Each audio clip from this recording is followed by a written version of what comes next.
Maaf mengganggu, mungkin lagi makan ya? Udah makan Enggak, Mbak. gitu. Ya, Oke. saya disclaimer dulu ya. Mohon untuk tidak menyebutkan nama dan identitas dalam percakapan ini, karena percakapan ini saya naikkan dalam konten YouTube. Oh iya betul. Oke. Oke. Iya. Gimana ini? Saran dari Mas Andro. Oh iya, cuman langsung aja. Saya kan TKW Hongkong udah lama di sini. 19 tahun gitu. Nah, suaranya kok kecil ya, Mbak? oh iya, saya keluar. Gimana sekarang, udah jelas? Udah Mbak, gimana? Agak jelas? Oh iya, mau tanya. Saya kan TKW Hongkong udah 19 tahun di Hongkong. Nah, saya itu punya apa itu namanya? Data saya itu ganda gitu loh, Mas Andro. Siap. Jadi paspor tahun kelahiran saya dengan KTP saya itu lain gitu. Nah, sedangkan kan sekarang kata harus kita kan di BPJS ketenaga kerjaan gitu. Jadi saya itu lagi bingung gitu loh. Terus solusinya itu gimana gitu? Yang nggak sama apa, Mbak?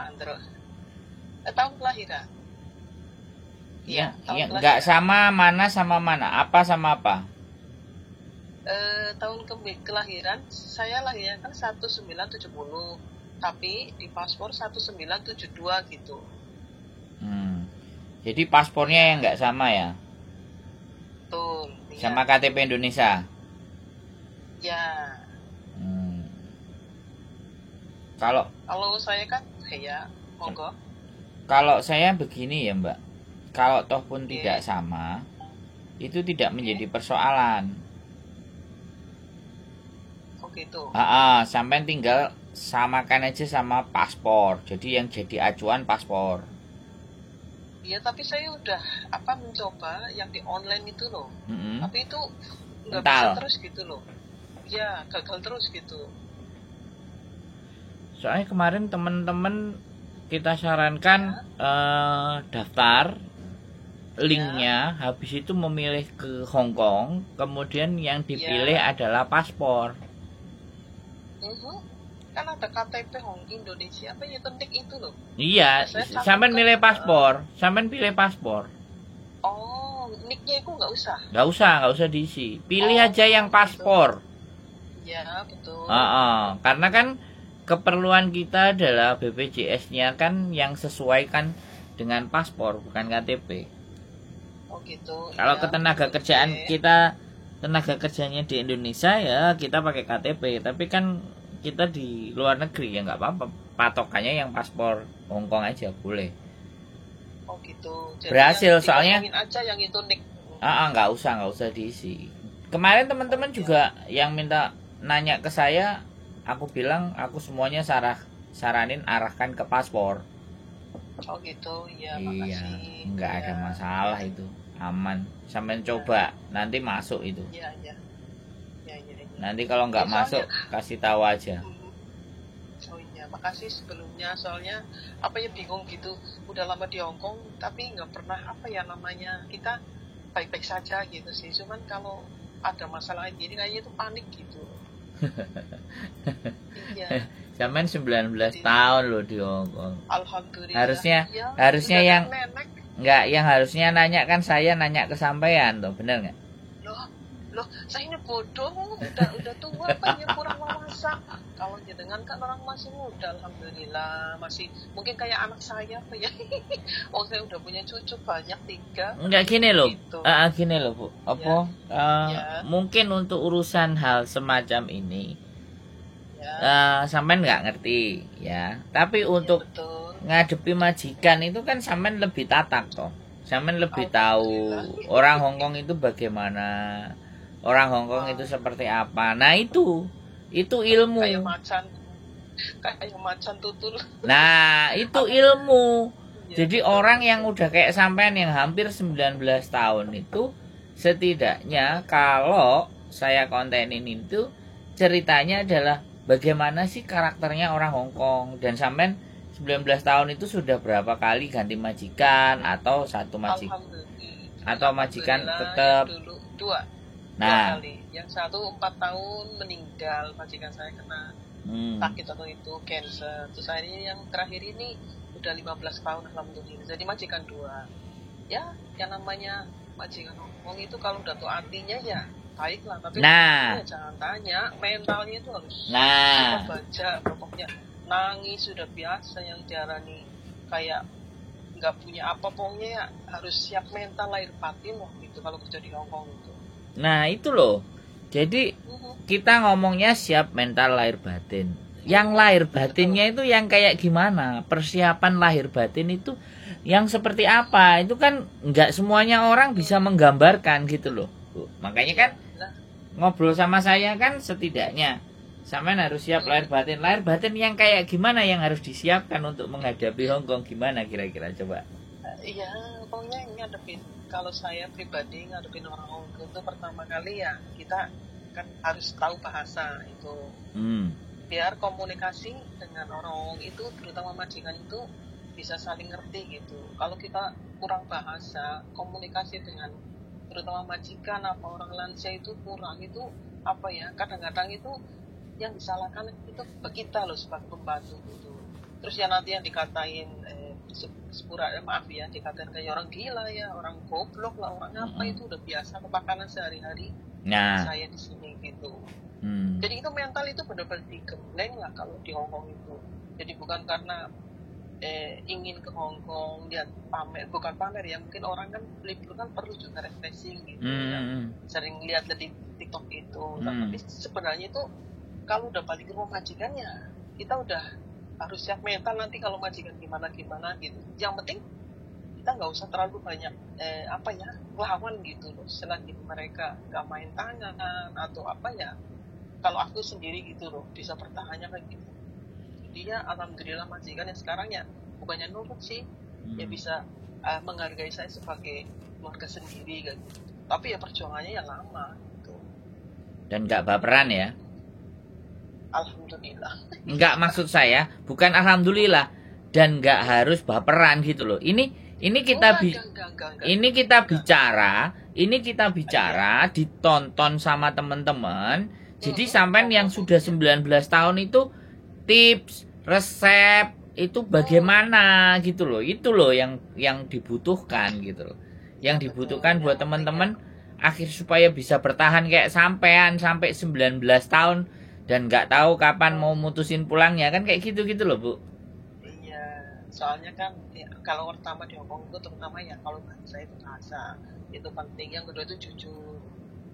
Jangan main tangan kalau di Hongkong itu orang Hongkong kan nggak suka. Ya dimanapun tempat lah kita kerjakan yang penting jujur gitu. Kalau yang ketiga itu ya jangan melawan lah. Kalau orang Hongkong itu kalau dilawan kan sendiri omongannya itu tambah yang nggak karuan gitu. Kalau soal makan atau soal tempat tidur itu namanya orang sini kan nggak bisa ngasih tempat kita yang kayak kamar luas atau disyukuri saja kayak gitu. Ya kalau seperti aku kan kamar aku cuman 50 square itu kecil gitu, tapi alhamdulillah gitu. Jadi memang kalau ke Hongkong itu persiapan mentalnya ya di situ, jangan down, dimarahi sedikit terus nangis kayak gitu. Itu jangan kayak gitu. Jadi harus bukannya kita pamer itu enggak, cuma motivasi lah buat yang mau kesini kayak gitu. Harus benar-benar tahu Hongkong gimana kayak gitu. Sampean nggak pamer, sampean tak tanya. Sampean itu nggak pamer, sampean tak tanya dan sampean menjawab gitu loh. Jadi nggak usah. Justru, justru gini loh, Mbak. Yang menjadikan teman-teman banyak persoalan dan banyak masalah itu karena orang-orang yang kayak sampean ini yang sudah bertahan lama itu tidak berbagi sesuatu gitu. Bener nggak? Kalau orang-orang kayak sampean ini banyak berbagi sesuatu, artinya ya mungkin disampaikan di konten saya, kemudian saya menyampaikan ke teman-teman semuanya dan mereka akhirnya yang baru-baru nonton. Jadi ketika yang baru-baru mulai banyak nonton, mereka jadinya bisa berpikir kayak nggak dikasih makan, kayak kadang-kadang makan itu cuma dikasih sisanya saja, terus kadang makan itu dikasih cuma 3 helai Joysam kayak gitu kan. Itu kan bukan sebuah itu kan bukan cerita khayalan atau bikinan, tapi bukan itu memang nyata. Nyata betul, di Hongkong itu banyak lagi gitu. Tidur kadang-kadang di lantai cuma dikasih apa itu gelaran kasur kecil. Kalau musim dingin itu masya Allah dinginnya kan dingin sekali ya Hongkong itu. Ya makanya apa ya banyak lah yang gitu yang tidur di depan kamar mandi juga ada. Jadi ada yang di ruang tamu gitu. Jadi apa ya rumusnya adalah harus pandai-pandai menempatkan diri kan gitu tuh. Iya betul, itu harus pandai-pandai membawa diri, bagaimana menyamankan diri kita di dalam kondisi yang memang benar-benar sangat bisa dianggap tertekan, apalagi sebelum adaptasi gitu ya Bu. Betul, itu betul sekali itu. Jadi harus mentalnya itu mental baja beneran, jangan pernah datang ke Hongkong nanti dapat fasilitas tidur yang nyaman. Saya 19 tahun di situ nggak pernah pakai AC loh, cuman kipas angin, tapi kita tak syukuri. Betul itu. Ya nggak ada AC kamar aku itu. Ya kadang makan juga ngumpet di dapur kalau kepengen sambel gitu ya ngumpet gitu, soalnya ya mereka nggak mau kita makan bareng, gimana sih ya? Ya ini jadi jangan merasa minder, ibaratnya kalau makan mereka nggak jadi satu sama kita. Ya sudah, kita nggak usah pedulikan, entah kita makan dia silahkan dia makan, kita udah selesai melayani, ya sudah, kita senangkan diri kita sendiri gitu ya kan. Iya betul. Kita nikmati, nggak usah dipikir. Memang kan memang kita di sini kerja, di sini bukan jadi bukan jalan-jalan ya. Ya bagian kita kan alhamdulillah kan muslim gitu ya, makan apa itu B2 itu, jadi ya pintar-pintar kita juga kalau makan gitu. Majikan sih nggak sih, kalau kita nggak makan B2 itu mereka juga menghormati. Yang penting ya jangan apa ya, kalau majikan lagi marah ya tak biarin aja gitu dulu, dengerin apa sih salahku gitu. Oke. Nanti kalau memang majikan bilang kamu ini ya perbaiki lagi lah besoknya kayak gitu. Hal yang terberat yang sampean rasakan di awal-awal ya, dengan majikan ini tuh kira-kira kalau sampean inget-inget ada apa kira-kira menurut sampean? Banyak itu. Kalau malam-malam itu jam 12 malam aku kan udah masanya tidur, dia tuh bangun terus ngeliatin kerjaanku di dapur itu dipakai tangan itu loh, itu kayak gini. Dapur masih ada minyaknya enggak, apa itu kerjanya gimana gitu. Nanti kalau pagi itu dia komplain, kamu kemarin malam ini kurang bersih gitu. Terus aku tanya loh caraku gimana, terus dikasih tahu memang dulu pertama kali aku punya majikan itu orang nggak punya gitu. Kamu itu 4 tahun di sini Hongkong nggak tahu kerjaan, yang katanya menggosok kurang rapi, yang katanya nggak bisa pakai vacuum cleaner, pokoknya segala macam dikomplain. Ya Allah, aku apa ya kayak sekarang gitu loh. Padahal aku tahu di Hongkong aja masih diangkat 0 kayak gitu. Jadi ya udah aku kasih tahu gimana caranya ya, pelan-pelan aku mau belajar gitu. Masak juga dikomplain, katanya kurang enak lah, kurang apa gitu. Tapi aku kan mau belajar gitu loh. Nenek bilang gini-gini, aku ngikutin saja, namanya orang tua kan ya. Gitu. Cuman pokoknya apa ya, kan di sini ngepelnya juga pakai steam itu loh. Jadi apa ya, harus rumahnya terus kincel gitu. Wah pertama-tama itu sering dikatakan katanya bodoh lah, yang 4 tahun pengalaman nggak bisa kerja lah, mau dipelain ke agent waktu itu. Terus ada yang bilang ya dikasih kesempatan dulu, katanya neneknya itu, biar dia kan baru kerja di sini. Maksudnya bukan baru sih, cuman rumahnya kan beda rumah, beda peraturan kayak gitu, maksudnya gitu, jadi jangan bisa main ya. Kalau gosok malam-malam itu dibangun, yakin kamu gosok kurang bagus. Ya Allah gimana sih caranya kalau gosok aku yang kamu inginkan gitu. Aku nggak bisa kerja, yang penting kamu harus kerja gitu. Jadi ya aku pelan-pelan aja ngikutin dia maunya apa, tapi kan butuh waktu itu. Mungkin di antara 8 tahun ke sini dia itu baru pelan-pelan bisa terima aku. Namanya orang kaya apa ya. Loh, berapa tahun mulai bisa terima sampean? Peraturan. Iya, maksudnya dia tuh mulai baik gitu loh. Berapa tahun? Gitu kan, dia itu tahun. Berapa? Setahun? Tangannya itu sampai 8 tahun itu baru. 8 tahun? Setahun 2 tahun. 8 tahun 4 kali kontak. Baru dia baru 8 tahun itu baru memahami sampean, mulai ngerti bahwa sampean itu bisa kerja begini dan begitu. Halo? Ya, soalnya kan dia itu apa ya, nggak nikah kayak gitu. Jadi oh ya, nggak apa-apa ya, disampaikan biar pelajaran. Jadi perawan tua. Iya, jadi kita itu harus menyamai, harus bisa ngerti dia banget gitu. Banyak waktu yang dulu itu nggak bisa sampai bertahan 2 tahun 4 tahun, nggak bisa bertahan di sini, nggak bisa. Bukannya ngambil hati ya, kita tuh harus sabar tuh ngadepin mereka kayak gitu, ngadepin terutama dia. Terus sekarang udah tua, dia nggak mau tinggalan aku ya. Jadi udah ketergantungan ya. Jadi apa ya, kepingin itu tangan cek gitu loh kalau di petang kayak gitu. Iya, kalau sekarang udah ketergantungan, nggak mau ditinggalin. Kalau aku cuti katanya kayak di penjara kayak gitu. Aku tuh kalau cuti itu mesti yang kamu jawab, aku bisa sendiri. Dia bilang kan nggak lama, cuma 1 bulan gitu. Ya namanya mungkin udah cocoknya, tapi kan lama, butuh waktu itu. Iya. Saat itu jangan apa ya, main tangan dalam bentuk apapun di sini. Jangan mengambil apa dalam bentuk apa sebelum dikasih. Apapun gitu satu. Jadi biarpun uang di mana-mana ya silakan, tapi aku nggak pernah, alhamdulillah lah. Jadi yang satu mereka bilang gitu. Jadi amet apa ya. Jadi ya perjuangannya ya bukan namanya 19 tahun, oh itu banyak 19 tahun itu banyak kayak gitu. Tapi kan dari nolnya itu masya Allah disyukuri banget. Dicaci maki yang namanya katanya pembantu baulah, pembantu inilah, kalau malam-malam bangunin kan. Terus kalau komplain itu kalau pas aku masanya libur komplain, katanya kamu ini kerja ini nggak bener nih, liatin bunga layu begini, terus maunya gimana gue bilang. Jadi kan maksud itu ada gitu, maunya melebihi anak kecil apa ya. Jadi harus tahu banget wataknya itu perawan tua kan gitu.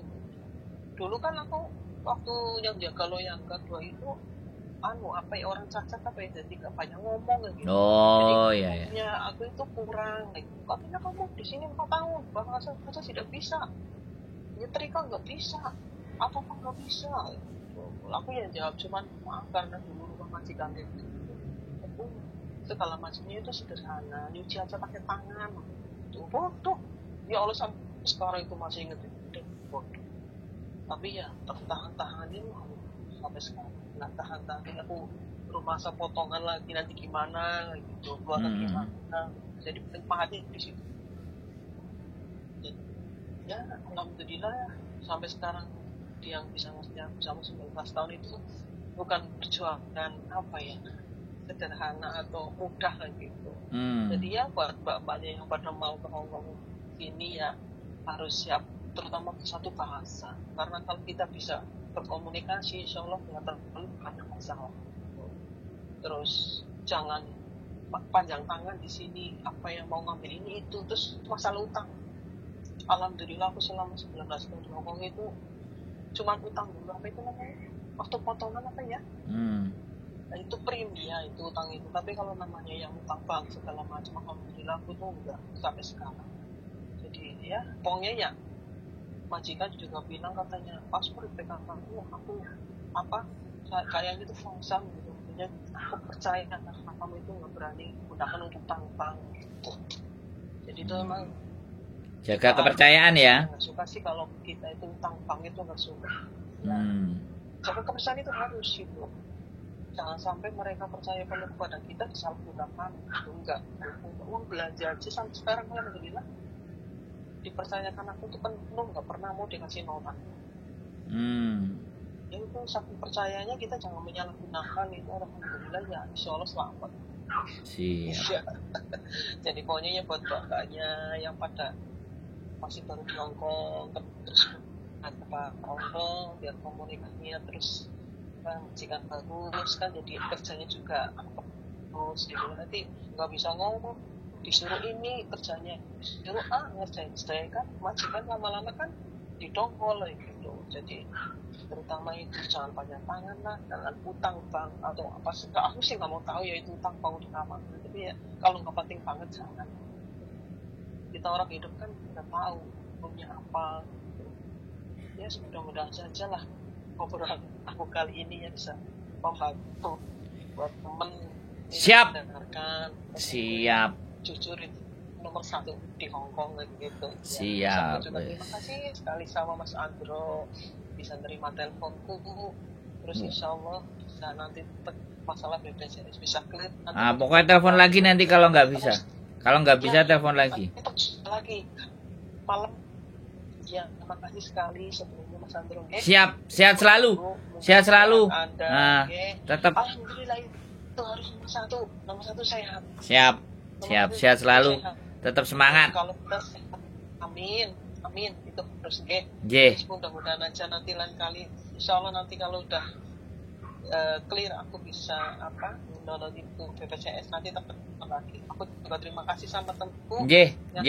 Nomor teleponnya Mas Andro tadi karena dia tahu aku itu galau gitu loh. Sebenarnya kalau ngomong itu bodoh aku itu. Jangan. Bukannya kelawang apa ya? Enggak, kalau ngomong sama saya jangan bilang bodoh. Mohon saya diberikan. Nenek udah tua. Gitu. Enggak lah. Oke. Itu saja ya. Nanti sekali lagi kalau ada yang masih belum beres boleh sampean telepon lagi. Sehat selalu, Bu E. Terus. Matur sembah nuwun. Assalamualaikum.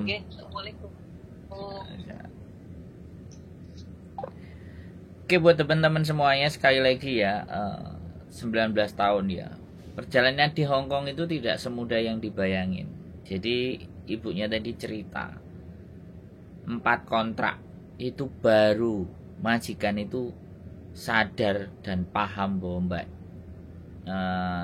mbaknya tadi, ibunya tadi itu baik, cecenya itu baik. Sampai sekarang mau ditinggal aja rasanya kayak di penjara karena itu sudah sifatnya ketergantungan. Maka dari itu ya, jadi inilah yang menjadi cerminan. Saya terima kasih buat ibunya yang 19 tahun sudah mau bercerita bagaimana di Hongkong dan seperti apa, sehingga memberikan gambaran buat kita semua ya, buat teman-teman semuanya, jadi bahan pembelajaran bahwa siapkan mental lahir dan batin.